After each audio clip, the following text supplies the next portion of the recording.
Well, I think we're going to get started. I know everybody has a busy day, and I want to thank all of you for coming. This is the second briefing that I've been able to do, now that I think I'm a little over 110 days in this office. It's good to see so many people that I have. We have a lot of our staff here. I want to recognize Mayor Pro Tem, Alderman Jeff Justin, Jason Gordon, and Bill Boom are all here. Three of our aldermen are all here. And I want to thank them for joining us, and the staff as well. It's always good. In my relative short time, it's been exciting to, as I look over there, I feel so much confidence with the work and support that the staff has given and continues to give. They are truly an outstanding group of professionals, and I am really honored to be able to work with them and with the council. We've really had developing good relationship, and again, it does come down to finding things we all believe in, building consensus and growing from there. And some of the things we're going to talk about today are some of those initiatives and some updates, some of which you've heard pieces of. Some may be a little new, as an example, but it's great progress, and I could go on for a long time with the great things that are happening, but I'm going to limit myself to just a few of those. First of all, on a much more somber and sad note, I mentioned it last night at the council meeting, the passing of Lieutenant Mark Kakert in the fire department. Mark passed away yesterday of a heart attack, and the arrangements will be forthcoming. But I had the honor of being involved with the Citizens Academy, and as part of our really great program, we stopped and did an outstanding evening with the firefighters in the fire department.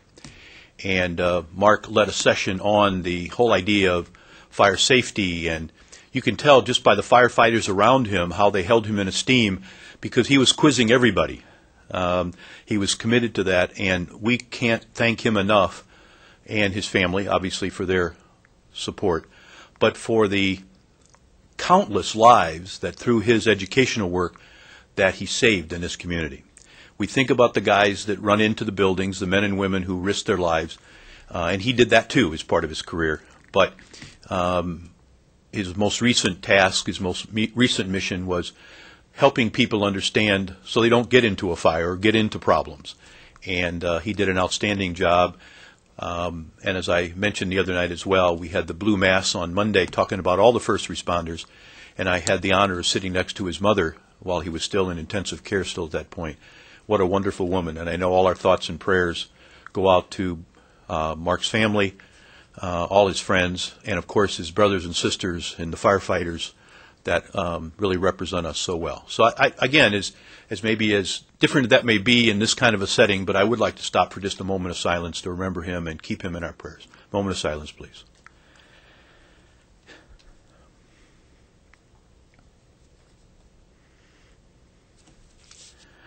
Thank you very much. Next, I want to talk about the Blue Ribbon Panel. I know we've had discussions about that. The first meeting will be held on June 2nd from 3:30 to 5. I think we'll be doing that. We'll finalize it, but we'll probably be doing that over in PD community room, the police department community room. It has us room to work. We'll be working through the details of that. This is a broad cross-section of people. We're finalizing the facilitator. We have a couple people that actually volunteered to do that in our community. And they're all involved. So we'll have formalized a list that we'll be sending out. And I think it's important to understand the importance. You know, our fire department and our police department, this is a joint effort between all of our public safety initiatives, are both accredited. And I've had the honor of attending briefings and meeting with them. And we will literally, I will happily, I know my colleagues will do the same thing, we'll stack them against any fire or police department in the United States. They are tremendously well-trained, dedicated professionals. And our intent for this Blue Ribbon Panel, obviously we've had issues throughout the community, and we take that very seriously. There's not something that these departments are doing in any way that they're doing anything wrong. They are doing everything right. But there's a bigger social issue, and this is really related to a couple of things.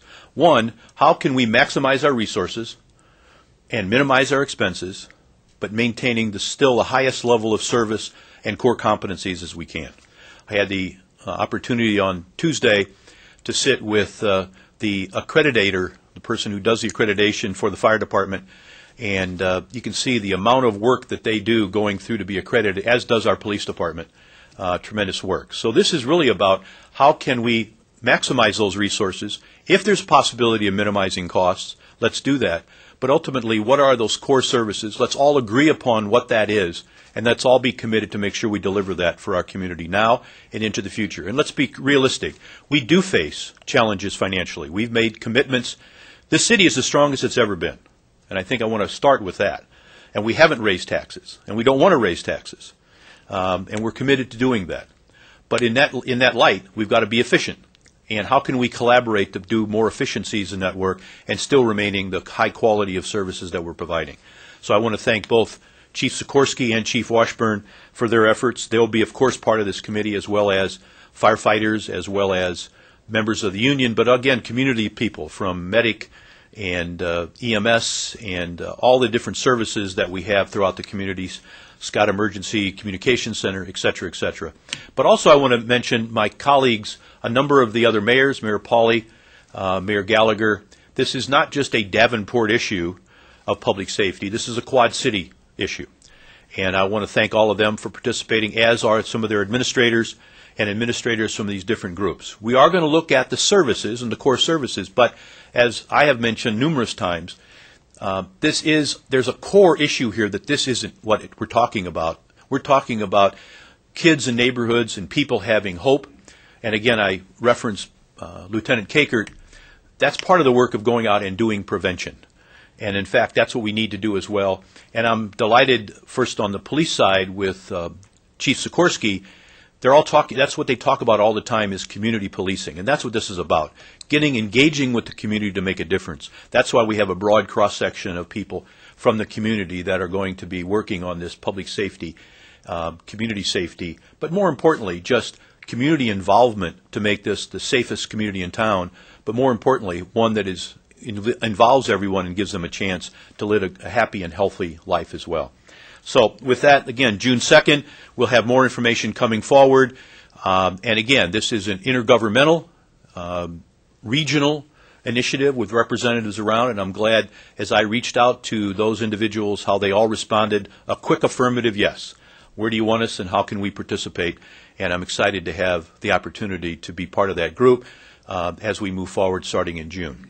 The next one I think is important to discuss is the whole sense of transparency. We made a commitment at the beginning of this year, and many of us talked about that as we went through our campaigning process, that we were going to be even more transparent. And I want to make sure everyone understands that as I look through some of the meetings we were having that people were concerned about, they were ones that anybody could have sat into.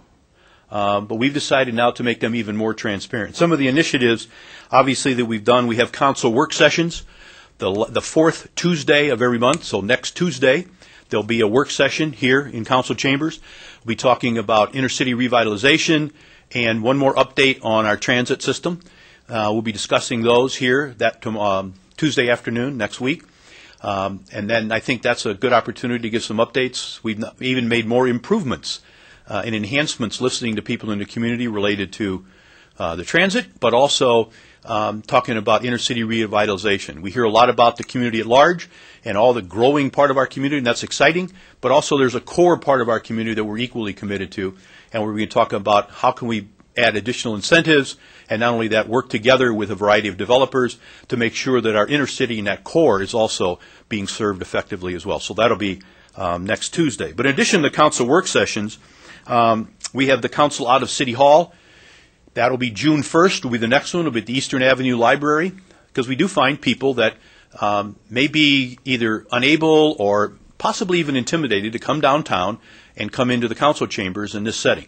So we're bringing it out. We did the first one at the Genesis Heart Institute in the Adler Education Center. This next one will be at the Eastern Avenue Library. And again, we invite all the people to participate. The third element was, you may notice in the meetings I've been attempting, and my colleagues have as well, stopping at various points because it can get awfully mechanical in the meetings. And we've been doing more opportunities to describe what we're doing, going from the council of the committee of the whole to the city council meeting. What does that really mean, and how does that work? And a lot of people walk in and they don't know where to step in and give input.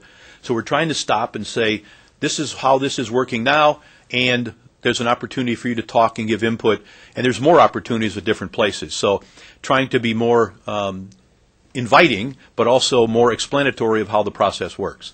So that's another one. I think the other is the Citizens Academy. That we'll hear more about that in the next week or so. Tomorrow is the final session of the Citizens Academy. We had 60 applicants. We chose 25. Tomorrow will be the wrap-up, a field trip, going around seeing more of the city functions. The feedback has been phenomenal. We'll hear more about that over time. We're going to have the graduation ceremonies next Wednesday at Council, where we'll actually hand out the diplomas. But you'll hear from those individuals at that time. But I think you're finding they're becoming ambassadors and understanding all the great work that's going on and how it works. And it is complicated, how the city actually comes together and the many things that are involved in what city government is all about. And I want to thank Corey Spiegel for her work in helping pull that all together. And among all of these, she's involved with all of this stuff. But I want to thank her and Mallory Merritt and Clay Merritt for helping with the Citizens Academy. It's done a great job. But another opportunity to get people involved, and that's what this is about, working with Alderman Rawson. You may have noticed I appointed her at the beginning of the year as the chair of our community engagement and communication, and she's been involved in a variety of ways of getting more people involved. So I want to thank her for that as well. The last thing is the Tuesday briefing meetings that we're having. We're calling them a management update and council mayor discussions. Those are on Tuesdays. We have two sessions, one at 1:30 to 3 and one at 3:30 to 5. The reason for the two sessions is because we have people with various work schedules, trying to be as supportive as we can, because my colleagues spend a tremendous amount of time doing this work. And we really all are on call 24 hours a day. And we're getting calls and emails at different times of the day. And also I notice, as we know, some of them have other jobs. This is not a full-time job for our council.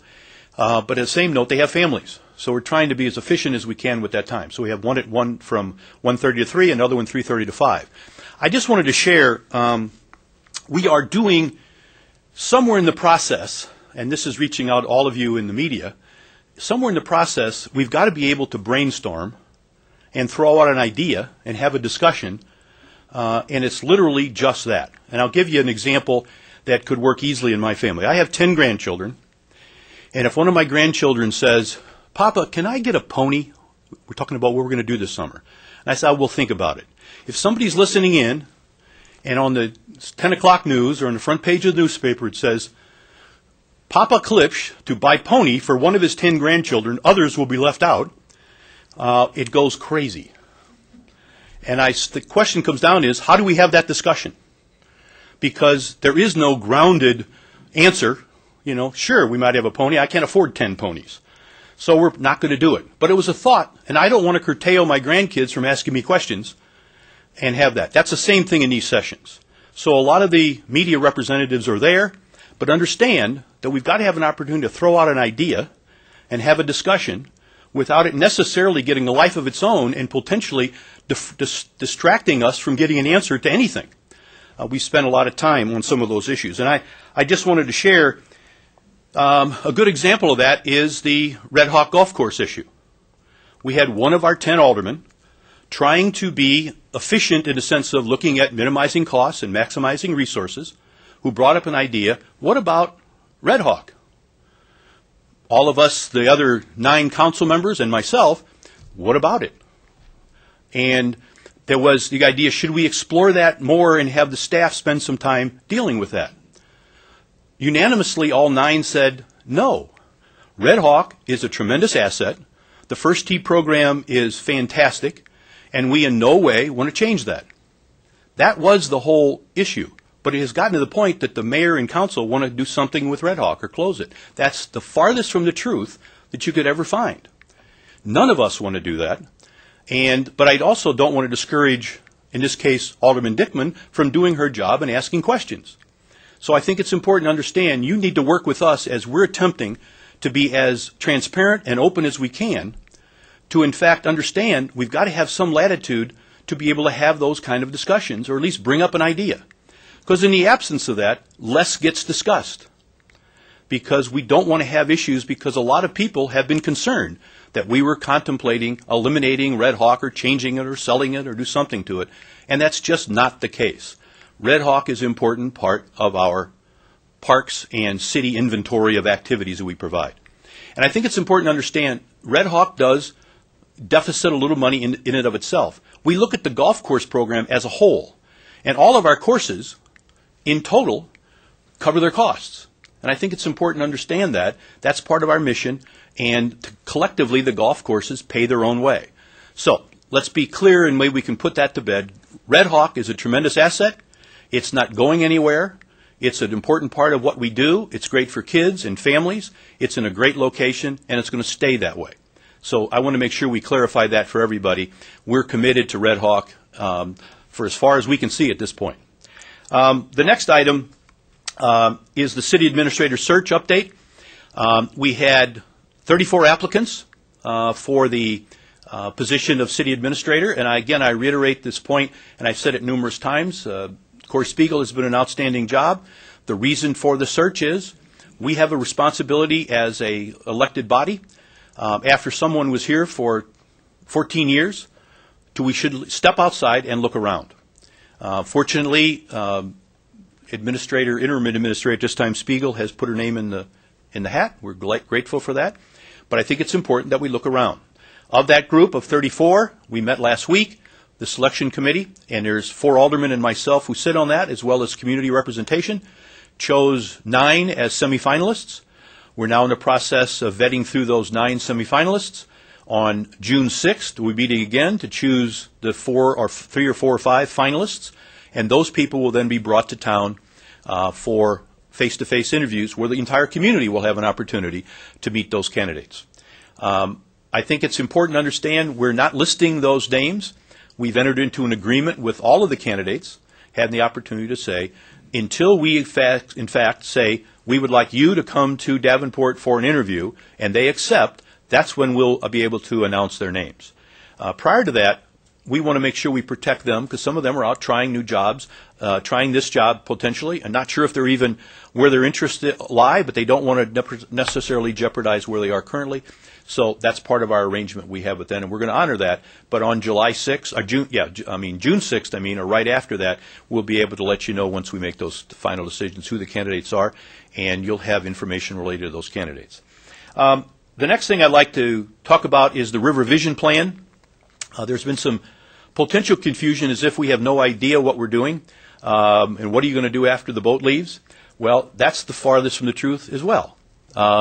We have a fantastic River Vision Plan, and it was approved, and it's involved. The issue is it's expensive, and it takes time. This is not something that you do overnight. This is something that is done over time, and because, again, being responsible with your tax dollars, we want to make sure that your funds are used wisely, and how we can find potentially other partners to be part of this as well. But it is true that on June 16th or thereabout, the new casino is going to be open. The riverboat casino will not be in use any longer. There's an arrangement with Dan Keel and the people at Rhythm City that they will take care of all of that, both the boat, the dock, and the barge, and the poteau de chair that's out there. On the interim, we have a plan that is in place that is already, we're signing the bids for that now, to remove a number of the concrete areas, put grass into that particular area, and I want to be very clear, we're also looking at trying to attract some potential food truck issues there. I've been recently in Washington, D.C. on mayoral business, been in New York and Chicago. That is the thing. There's people that are in the meetings and whatever, and are passing indoor restaurants to go to a food truck because of the uniqueness that they provide. We want to do that as well. So somebody can come down to the riverfront, be as part of the riverfront activity, enjoy the beautiful park, and then potentially get something to eat as well. It's not necessarily the final answer, and we are looking at, based on the River Vision Plan and other ways, what can we attract that will bring people from the river into Davenport, but also from Davenport and the surrounding Quad Cities into the area as well. down to the riverfront. You know, I'm delighted that we have some, you know, I know there's been discussions a lot about boats coming to the riverfront. I'm excited. Many of you may have seen pictures of Davenport in years past where there's boats lined up all along the river of people coming and going. We have the Mississippi, the Queen of the Mississippi Queen are two different boats that are coming by this summer. I'm delighted to say that a new group that is coming, and let me get the exact name right here in front of me. There's a new boat coming, and it's Louisiane. It's a French, American-French boat that is going to be starting, and it'll be coming in the fall as well with 4 different stops here this summer, in addition to those other boats. The other thing that's really exciting, the Light of Landing will also have the Columbus Foundation, will have the Nina, the Pinta, and the Santa Maria. Those replica boats will be coming as well. If you haven't, I was fortunate to be able to bring some of my grandkids here the last time they were there. It's a great opportunity.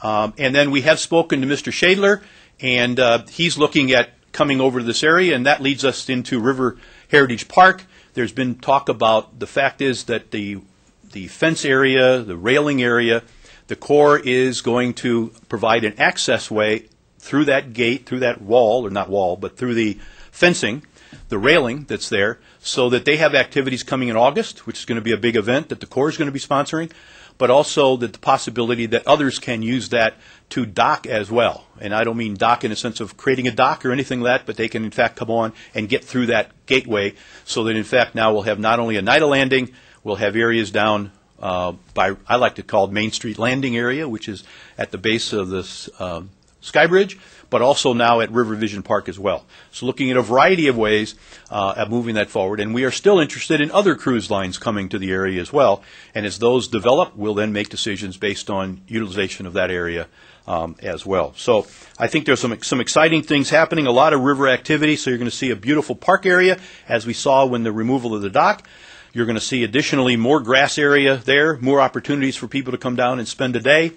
Knowing full well, if somebody wants to look at this, they can see some of the aspects of the original River Vision Plan, and we'll be working with the Levee Commission and the Council and the public, represented by all of us, to, in fact, what the long-term future that is, and understand that it's not going to be something we're going to create it overnight. We have to be responsible with your tax dollars, and we do things over time in projects, and we'll keep you informed of those projects as well. The other bit of information which is pretty exciting, and I'm just going to keep on trucking with information, is that we heard from all of our citizens that streets and sewers and infrastructure was very important. And we heard that clearly. One of our goals, if you remember our goal-setting session that we did in one of our council work sessions, talked about infrastructure, and that's one of our high goals that we're going to try to establish and commit ourselves to. I just want to note, in our 6-year plan, $50 million has been committed to sewer repair projects and another $33 million to streets projects. That's a lot of money. I want to reiterate, that is not raising your taxes to do that. It's using a variety of sources. As we go out with a number of issues, there are funds that come from a variety of different uses to go to these types of projects. And it's not taxing you to do that directly. It's finding grants and opportunities and monies from a variety of different sources that provide these resources. To that end, I think it's also important to realize if you do fix streets and sewers, some streets and sewers you can't drive on for a while. So I ask you all to be patient, because, again, we're making a big initiative on Brady and doing that kind of work. There's going to be some inconvenience while we're doing this type of work. So be patient with us. Keep us informed if there's anything that we ought to know about as part of this process. The one thing I wanted to talk about Public Works about as well is I live on the northwest side of town, right off of Central Park, over by Emy's area. And recently on Fairmount, just at Fairmount and Central Park, big sign that says a date, a location, there's going to be a public meeting related to what's going to happen on this street. Those are going to be all over town when something's going to happen. So we're going to let our citizens know about it. We're going to, in fact, educate them, or at least let them open any questions they want to have about the process. How's it going to work? What's it going to happen? And so both inform them and then have public meetings and talk about what's going to happen. That's another whole level of transparency, but also of inclusion. Letting people know what's going on, and not like I'm driving down the street one day and the next day it's torn up. This is going to be, it might be driving down the street one day and the next day be torn up, but we're going to tell you about it in advance. So you can know what's going to happen, because if we're going to do this kind of work and fulfill our commitments to you, we've got to do, again, we've got to be able to tear up some streets to put in new sewers and et cetera, those type of activities. So we're delighted about the opportunity, the commitments in our staff, both CIP, Claire Merritt, and Brandon Wright, and the whole staff being able to make sure that we use, and ultimately the council for approving it, a commitment to do this kind of work literally from the west end to the east end. The whole community is getting work done, and we're excited about that as well. The last area is a fun one. You may have noticed yesterday at council as well, we noted the fact that the RDA, the Regional Development Authority is their new name, the Regional Development Authority awarded the city $75,000 towards the Miracle Fields. That's going to be at Southeast Little League up at the park at 53rd and Eastern. And that's a harbinger of some exciting things, because it really reiterates and emphasizes the commitment that we as a city are making to all of our citizens. In that park, there are 3 traditional baseball fields. Miracle Field is one that'll deal with individuals with special needs. Not at a separate location, hidden off somewhere, but it's going to be inclusion. So all kids can go to the same place and talk about the game the next day and not have to go somewhere else. And we saw you at the game. All that can happen there. And I think that's really exciting, our commitment. That goes in line with also what we noted yesterday. The Ferris wheel is open again. Now, that was fun because I just love going on a Ferris wheel, and I love taking my grandkids. But beyond all of that, it now has a handicap-accessible gondola. And I had the opportunity of actually pushing somebody on there yesterday. But it's not a gondola for a wheelchair. It's a gondola that accommodates a wheelchair and 4 other people. So a group of kids, friends, can get on that with somebody who might be special needs, but a group of people can get on. And I think that's equally important, because I think we all know that diversity is not the answer. It's inclusion that's the answer. We all want to be diverse. There's no doubt. We want every bit of our government to be diverse. We want everything that we do to be diverse. But more importantly, we want to be inclusion and have inclusion. As example, having a place for a child in a wheelchair to go provides diversity, but having them to do with all their friends in an equal basis is inclusion. And we've made a commitment to go beyond diversity to inclusion.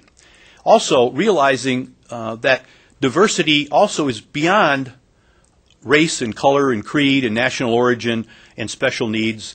It's all those things are included. But ultimately our goal is to go beyond just having a group of different people in the room, but having them included in the same room and all part of the same activities. So as a city, we've made a commitment to a new position, to inclusion and equity administrator. It's a new position. Some of you may have gotten the information already. Scott Van de Woestijn is our new person. I'd like to bring him up for just a moment. Scott, if you come up. And this is, again, taking this to the next level. Not only are there the affirmative action features that Scott will be working with, our Affirmative Action Committee, Civil Rights, all those groups, but it's a matter of let's not just talking about diversity, but let's bring those diverse individuals inclusively into our community. Scott, if you would say a few words. Sure. Thank you. Congratulations. Thank you, Mayor. Welcome, everyone. I am very excited to be joining such a committed team of professionals here at the City of Davenport, working to break down barriers and to make Davenport an even more inclusive city. Research is clear. Those communities that embrace diversity and inclusive policies, those that champion equity and social justice, those are the communities that thrive. So I look forward to collaborating closely with Mayor Klipsch, the City Council, City Administration and staff, the Affirmative Action Commission, and also all the community-based organizations, our houses of worship, and our citizens as we work towards to advance our common goals around this issue. So great days are ahead, so stay tuned. Thanks. Thank you. Thank you. Thank you, Scott. I think that's, again, one thing that Scott brings to this as well is making sure that all of our organizations and entities are sensitive to affirmative action type activities, but also go beyond that to that inclusiveness. So we're excited about Scott being on board. He has a background. You'll see in his bio. I think we have it available. I think we may have sent it out already. But he brings a lot of that information and comes from a variety of different ways from a governmental perspective. He was a former police officer. There's a variety of things that he brings to the table, as well as work with the chamber in governmental affairs, because this is a matter of changing a government to think more diversely, inclusively as well. So we're excited about that. And the last thing I have, then I'll answer any questions or will answer any questions. I get to, like somebody say, fire off the rockets, and the staff gets to catch them all. But the last thing is really kind of exciting as well. We received late last night, we've been in discussion with the, which for a guy who loves baseball and grew up with, and all my kids and grandkids play baseball, we got a call recently from the commissioner of Major League Baseball, and they are, next Thursday, the commissioner will be in Dyersville to have a major media release about some great new, exciting things going on. Some of you have gotten that. Robert Manfred is the commissioner. He'll be here, plus Hall of Famer John Smoltz, pitcher. This is a Hall of Fame-like opportunity, and it's going to directly impact and affect not only the Midwest, but also Davenport. More will follow, but we're, in the next few months, this is going to unveil, and we're excited about it. We can't say more now as they're finalizing their plans, but you can join us all next week in Dyersville and meet the commissioner, but also meet John Smoltz as well, but find out what's going to happen. This is another thing, people wanting to come to our area and wanting to come to Davenport. I want to thank Dave Heller. Dave was involved in this as well. I've been talking with Dave and all the activities that not only he does and his contacts, but also, more importantly, the whole baseball organization. This is going to be something really fun, and it's going to be really neat, and as it works out. So we'll learn more next week at the Field of Dreams in Dyersville, and I know we're real excited, and I can think of lots and lots and lots of kids, and big kids, who are going to want to go and see that the net result is going to be. I wish I could tell you a little bit more, but I can't at this time. But the first part is next week, Dyersville on Thursday. So with that, I'd be happy, if there's any questions anybody has, I'd be happy to answer any questions. If not, I'll stay around and answer questions afterwards. Yes, Brian. You said that, what do you mean by the council's committed to keeping Red Hawk open? Did the council make a decision at some point in the past week to decide to keep it, or? No, there was never a question of not keeping it. But the idea was broached, and when the idea came up, it was recommended that it would go before a committee of the whole if there was a process in place. Did that not? Well, you have to have two council members to bring anything on the agenda. Okay. And no one else wanted to bring it on the agenda because there was no interest of doing that. So that's our process. I can put something on the agenda, or two council members can put something on the agenda, and there were not two that wanted to bring it on the agenda. That's what I'm saying. One person had an idea that was just kind of it did not proceed for the absence of a second. So that's how that came about. But again, that was part of the thing. One person brought up an idea, and it's like again, the issue that I would bring up, if somebody brings something up and no one seconds it, it's not anything yet. It's just an idea. So that was what happened there. No one brought it up as a follow-up to that, so it did not proceed. But I think there was an assumption that there was moving forward, and there was not for that. Anything else? Again, I'll be happy to stay after. I know we have the real details are here in the room, sitting to my left. So if you have any questions, I'd be happy to answer those, and I'll stay around for a little bit. Thank you all very much.